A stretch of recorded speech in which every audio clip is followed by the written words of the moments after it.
man kwa na tete mo ha eti na se me gye me ho feeling se mo ansa na mato aso ne se ya se ne de wahwede mu okunu ne jinsi de e se ba bia hu na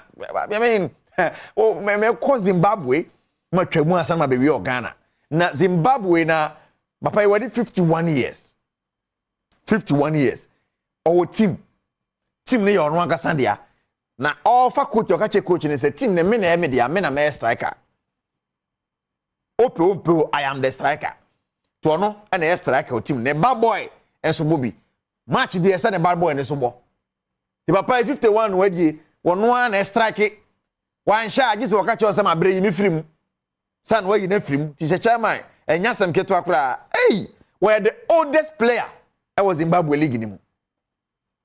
okopio mo so say member of parliament I was in Zimbabwe. It was on nampo ebo ni mu no hwie na bo enam ne ha na bo nam ne ha na still so be bo ti coach ube yi na say chairman pacho because wa branka me new film across ma mo kakra sa ni apon ni ahyentre sa ni ahyentre ni apon sa coach ni mo Jimmy project for yi na film so ube no yi na he onu mo ebu a wasan no ube film no mo ye start hey go back hey jump chairman why ba so wait break yes wo ta ha na ba no na ye wo ma pon ti bondo na ba na mienu ajabo so ti wo ye coach na untimi amma hey Innocent Benza ni didn't know Innocent Benza oldest player in Zimbabwe the man Benza hey boy and so many Guinness Book of Records ba kwa ba na makacho say na gine me ho kwa ga se na bo na nyum se ufiefo ye wa wo le ma pe o kesa record kakra obeye no am ye de ahomasa wo pa say in case I share fine and I don't na ba kwa gina ba ye ahomaso and I na akobo be say tatis ubo totas twa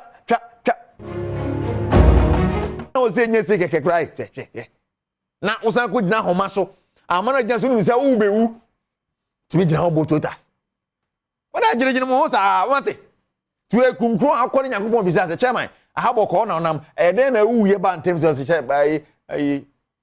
boss man na mi gina so bototas Yakobon say me de ko wi ase ko gina homaso bototas straight to the bonsam jam hey boy ti chairman na ejeje ne ho saa ne ade no obia won na adwuma o ye na underground ene adwuma ye afima kwata makro o top plantain chips eno ye ne side business to point ma no akoto the plantain chips akra plantain chips no no chichichi no tonton so ti obeba no what plantain chips ho ria nka so ne fe na afima kwa no because na adwuma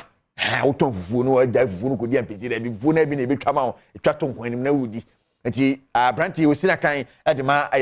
kumasa sane kodoko ndidi Muhammad Nuruddin amko fa ne fi ati ne bae we nurse